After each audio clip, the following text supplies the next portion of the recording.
다니엘 11장 20절부터 35절 말씀.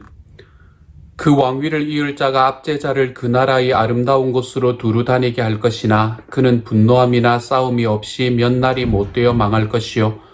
또 그의 왕위를 이을 자는 한 비천한 사람이라 나라의 영광을 그에게 주지 아니할 것이나 그가 평안한 때를 타서 속임수로 그 나라를 얻을 것이며 넘치는 물 같은 군대가 그에게 넘침으로 말미암아 패할 것이요. 동맹한 왕도 그렇게 될 것이며 그와 약조한 후에 그는 거짓을 행하여 올라올 것이요. 소수의 백성을 가지고 세력을 얻을 것이며 그가 평안한 때에 그 지방의 가장 기름진 곳에 들어와서 그의 조상들과 조상들의 조상이 행하지 못한 것을 행할 것이요.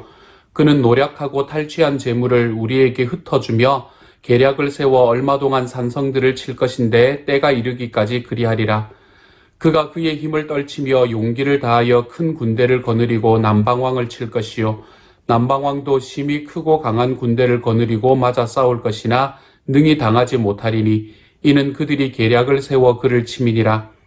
그의 음식을 먹는 자들이 그를 멸하리니 그의 군대가 흩어질 것이요. 많은 사람이 엎드려져 죽으리라. 이 두 왕이 마음에 서로 해하고자 하여 한 밥상에 앉았을 때에 거짓말을 할 것이라. 일이 형통하지 못하리니 이는 아직 때가 이르지 아니하였으므로 그 일이 이루어지지 아니할 것임이니라. 북방왕은 많은 재물을 가지고 본국으로 돌아가리니 그는 마음으로 거룩한 언약을 거스르며 자기 마음대로 행하고 본토로 돌아갈 것이며 작정된 기한에 그가 다시 나와서 남방에 이를 것이나 이번이 그 전번만 못하리니 이는 기띔의 배들이 이르러 그를 칠 것임이라.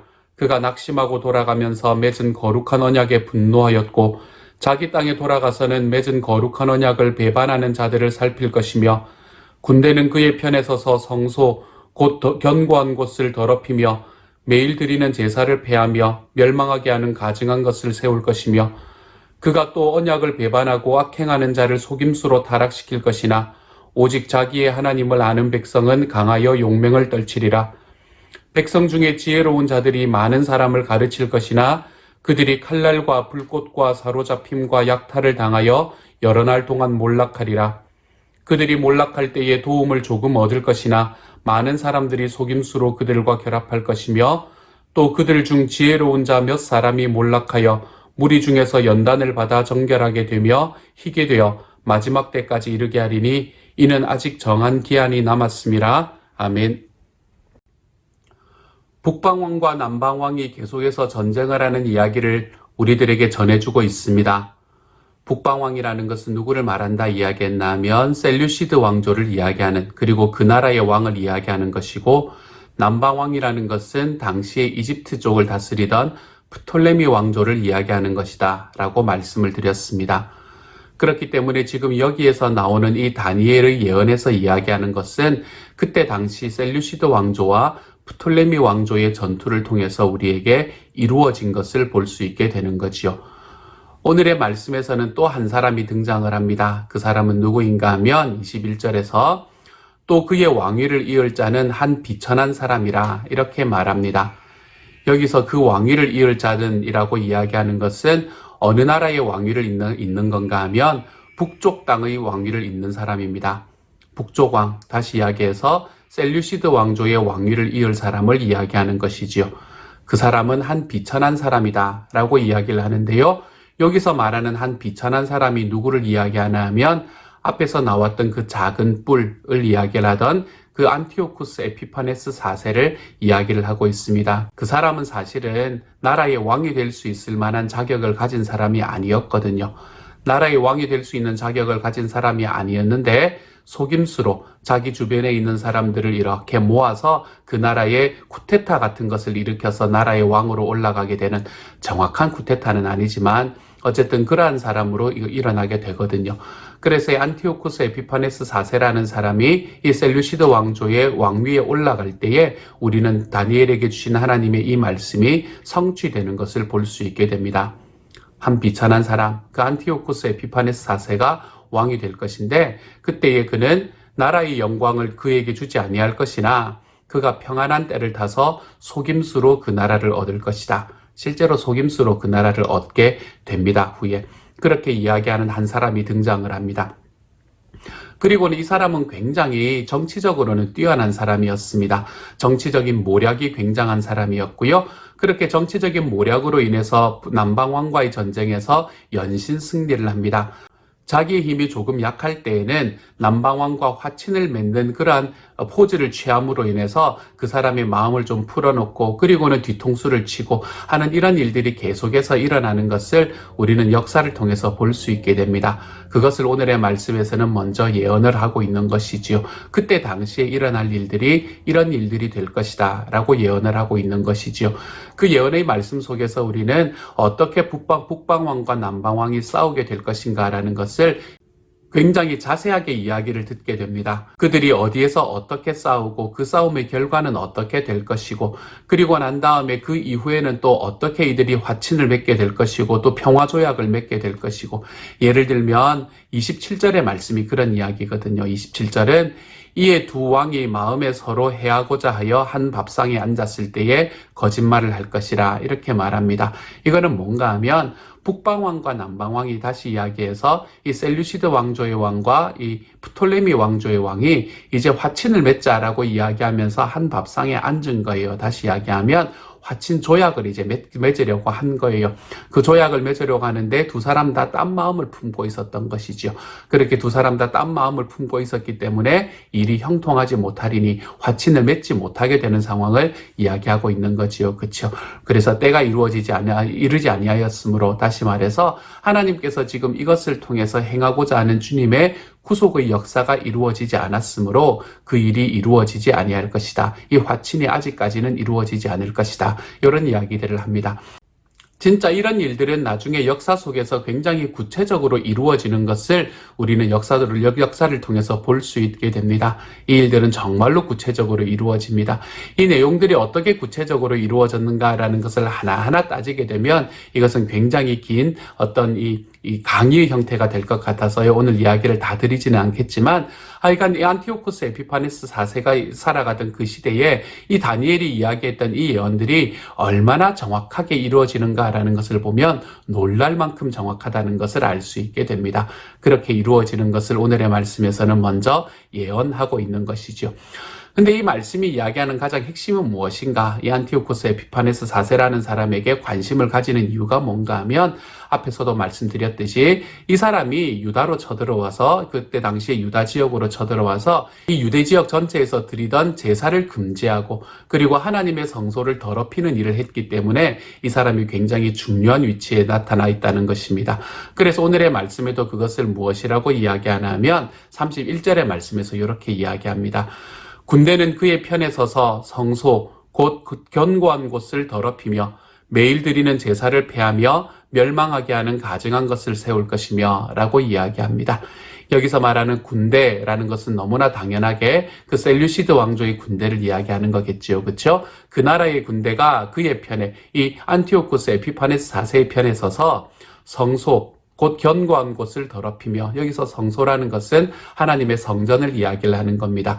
그때 당시에 이스라엘의 유다에 세워져 있던 하나님의 성전, 스룹바벨이 세웠던 두 번째의 성전을 이야기하는 거겠지요. 그렇죠? 이 스룹바벨이 세웠던 두 번째의 성전을 더럽히고 그곳을 돼지피로 더럽히는 것을 우리가 역사 속에서 볼 수 있게 됩니다. 그리고 매일 드리는 제사를 폐하며 그곳에서 하나님께 제사하는 것을 금지하게 되지요. 그리고 멸망하게 하는 가증한 것을 세웠다라고 이야기하는 이 멸망하게 하는 가증한 것이라는 것은 제우스 신상을 이야기하는 것입니다. 그래서 여기서 멸망하게 하는 가증한 것을 세운다. 그곳에 제우스 신상을 세우게 될 것이다 라고 이야기하지요. 그것뿐만이 아닙니다.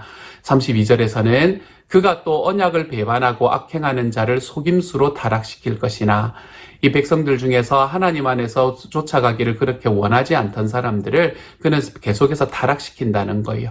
이때 당시에 일어났던 일들 중에서는 참 여러 가지 이야기들이 많습니다.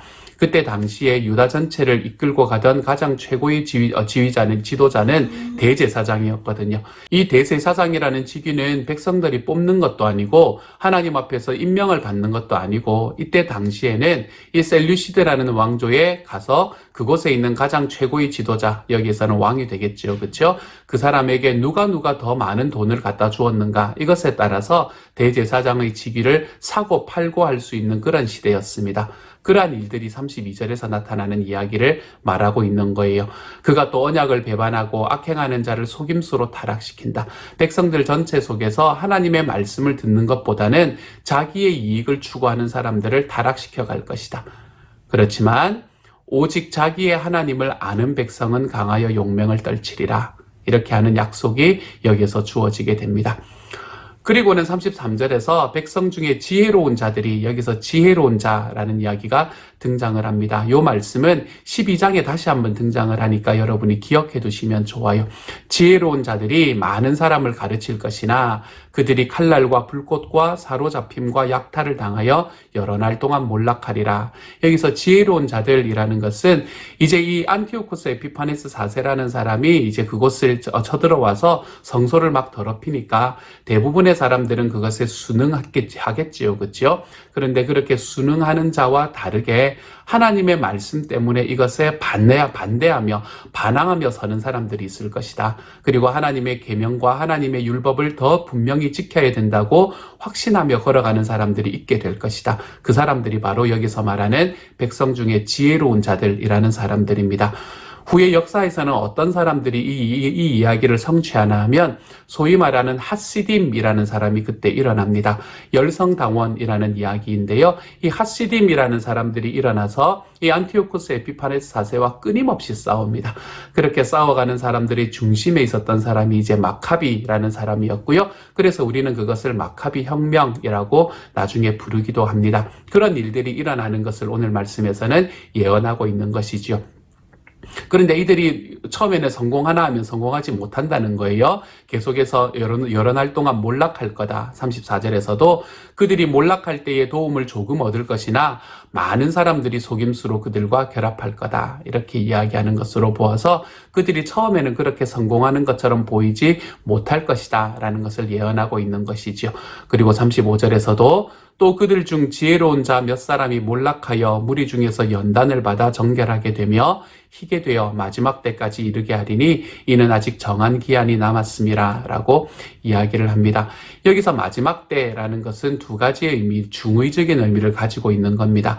마지막 때라고 이야기하는 것은 주님께서 심판하실 그 마지막 때를 이야기하는 것이기도 하고요. 여기서 마지막 때라는 것은 안티오코스 에피파네스 4세라는 사람이 하나님 앞에서 그렇게 교만했던 사람이 그냥 평안히 갈 수는 없는 일이잖아요. 하나님의 정의가 그렇지 않잖아요. 그렇죠? 그러니까 그 사람이 멸망하는 바로 그날, 그 사람이 왕위에서 쫓겨나는 바로 그날을 오늘의 말씀에서는 마지막 때라고 이야기하는 것이죠. 그래서 그 사람이 실패하고 전쟁에서 패배하는 그때에 이르게 하리니 아직 정한 기한이 남아있을 것이다 라는 이야기로 오늘의 말씀은 마무리합니다. 자, 이 말씀은 다니엘이 지금 예언하고 있는 것이지만 역사 속에서 실제로 그대로 일어났다라는 것을 저는 계속해서 말씀드리고 있습니다. 이 말씀을 통해서 저는 여러분에게 두 가지의 말씀을 드리려고 합니다. 사본, 명약, 죄 중에 두 가지를 이야기 드리려고 해요. 첫 번째로는 하나님의 약속입니다. 32절의 말씀에서 나오는 이야기인데요. 이렇게 말합니다. 뒷부분은요. 오직 자기의 하나님을 아는 백성은 강하여 용맹을 떨치리라. 아멘. 하나님께서 주신 한 가지 약속은 무엇인가 하면 하나님을 아는 사람은 강하다라는 것을 우리에게 약속으로 허락해 주셨습니다. 하나님을 아는 사람은 강합니다, 여러분. 하나님을 아는 사람은 우리가 살아가는 삶의 과정 속에서 일어나는 문제들 때문에 쓰러지거나 실패하지 않습니다. 그곳에서 낙담하고 원망하지 않습니다. 내가 그곳에 쓰러져 있는 것이 아니라 그 속에서도 역사하시는 하나님이 내 삶에 있다는 것을 분명히 알고 우리들의 삶에서 언제나 하나님의 강함을 붙들고 걸어가는 길을 선택하며 나아갑니다. 그것이 하나님을 아는 백성이 가지고 있는 특징이라고 할 수 있는 것이죠. 하나님을 알지 못할 때에 우리는 우리들의 삶에서 나 혼자의 힘으로 그 모든 것들을 다 이룰 수 없다고 생각하기 때문에 지칩니다. 그리고 그것 때문에 어려워하지요. 하지만 하나님의 말씀을 알고 하나님의 뜻대로 살아가는 것이 무엇인지를 깨달은 사람은 이제 그 삶의 두려움 속에서 벗어날 수 있게 됩니다. 왜냐하면 주님께서는 우리에게 강함을 허락해 주시는 분이시기 때문입니다. 하나님을 아는 백성은 강합니다. 하나님을 알고 그분이 나를 위해서 어떤 사랑을 베풀어 주셨고 어떤 은혜를 베풀어 주셨는가라는 것을 깨달은 사람은 강합니다. 예수 그리스도께서는 저와 여러분을 위해서 십자가에 달려 죽으셨습니다. 저와 여러분이 우리의 삶을 바라보아도 별것 아닌 것 같은 그 삶 때문에 예수님이 십자가에서 죽으셨습니다. 그러므로 우리는 주님의 십자가, 주님이 자기의 목숨을 바쳐 사신 하나님의 백성이 되었다는 것입니다. 그러므로 기억하십시오, 여러분. 하나님을 아는 사람은 삶이 강할 수밖에 없습니다. 저와 여러분이 오늘도 주님께서 우리를 아시기 때문에, 그리고 내가 우리 주님을 알기 때문에 우리들의 삶에서 있는 약함과 아픔과 어려움의 자리에서 일어나서 내 주님이 나를 승리케 하실 것이다 라는 이 분명한 확신으로 하나님 앞에 강한 힘으로 살아가 볼 수 있는 하나님의 사람들이 되어 가시기를 주님의 이름으로 축복합니다. 승리의 삶은 우리에게 열려 있습니다, 여러분. 주님이 우리와 함께 계시니까요. 이 하나님을 아는 사람으로 우리의 삶이 하나님 앞에 강한 길로, 우리 주님 앞에 날마다 승리하는 길로 걸어가 볼 수 있는 주님의 사람이 되는 저와 여러분이 되어 가십시다. 두 번째 오늘의 말씀은 무엇을 이야기하나 하면 34절의 말씀에서 그들이 몰락할 때에, 그들이라는 것은 지혜로운 자를 이야기하잖아요. 그렇죠? 지혜로운 자들이 몰락할 때에 도움을 조금 얻을 것이나 많은 사람들이 속임수로 그들과 결합할 것이며, 왜 속임수로 결합했다고 말할까요? 이 지혜로운 사람들을 통해서 우리가 얻을 수 있는 이익이 무엇일까라는 것을 생각했기 때문에 그들은 속임수로 그들과 결합하는 겁니다. 그래서 결정적인 순간에 배반하는 거지요. 자기들의 삶에 유익이 좀 있겠다 싶으면 그 사람들을 쫓아가다가 결정적인 순간에 배반하는 것, 그것을 속임수라고 이야기합니다. 저는 이 말씀을 보면서 우리가 좇지 말아야 할 한 가지의 본을 보게 됩니다. 우리가 좇지 말아야 될 한 가지의 본, 그것은 뭔가 하면 사람을 기계 같은 사람으로 보는 본을 우리는 좇지 않아야 합니다. 사람을 기계 같은 사람으로 본다는 말은 무슨 이야기인가요? 그 사람을 기계, 다시 말해서 내 삶에 유익이 되느냐 되지 않느냐 이것으로 판단하는 삶에서 우리는 좀 벗어날 줄 알아야 됩니다. 사람을 볼 때 그 사람을 통해서 얻을 수 있는 나의 유익이 무엇인가, 이런 것으로 바라보면 안 됩니다. 오늘 여기서 나타난 사람들은 이 지혜로운 사람들을 보면서 이 사람들을 통해 내 삶에 어떤 유익이 있을 수 있을까? 이것을 바라봅니다. 그러니까 속임수로 사람에게 다가가는 것이지요. 우리가 사람을 바라볼 때는 그 사람을 통해서 나에게 어떤 유익이 있을까? 이렇게 나아가는 것이 아니라 내가 그 사람을 사람 같은 사람으로 볼 줄 알아야 합니다. 정말 그 한 사람의 존재 자체를 인정하고 그 사람이 나와 동일한 자리에 서 있음을 알고, 그래서 나의 삶과 그의 삶이 함께 나누어지고 공유되는 과정 속에 주님의 은혜가 더할 것이라는 것을 기억하고 기대하는 삶. 내 주변에 있는 사람들을 사람 같은 사람으로 보아 나가는 삶. 저는 저와 여러분이 그러한 삶으로 걸어가는 것이 오늘의 말씀에서 보여주는 하나의 본이라고 생각합니다. 사랑하는 여러분, 오늘 하루 살아가면서 이 두 가지의 길을 붙들고 한번 살아가 보십시다. 하나님을 아는 사람은 강하다라는 이 한 가지의 약속과, 또 사람을 기계 같은 사람으로 보지 말라라는 이 본을 넘어서서 우리는 우리 주변에 있는 사람들을 사람 같은 사람으로 바라보겠습니다 라는 이 결단으로 오늘 하루를 살아가 볼 수 있는 저와 여러분이 되시기를 우리 주님의 이름으로 축복합니다. 이 시간 같이 한번 기도하며 나아가십시다. 같이 기도합니다. 사랑하는 주님, 감사합니다. 주님이 주시는 은혜가 참 큽니다. 하나님이 주시는 사랑과 하나님이 주시는 은혜의 끝에 우리 주님의 승리가 있게 하여 주시니 감사합니다. 주님께서 우리를 붙잡아 주시고 주님께서 우리를 보실 때에 기계 같은 사람으로 보는 것이 아니라 사람 같은 사람으로 보셨기 때문에 우리가 지금 주님과 함께 살아갈 수 있습니다. 그러니까 우리도 우리 주변에 있는 사람들을 바라볼 때에 사람 같은 사람으로 바라볼 수 있는 오늘 하루가 될 수 있도록 주여 도와주옵소서. 그래서 관계가 하나님 앞에 더욱더 풍성해질 수 있는 주님의 사람들이 되게 하여 주옵소서. 모든 말씀 우리 주님 예수님 이름으로 기도드립니다. 아멘.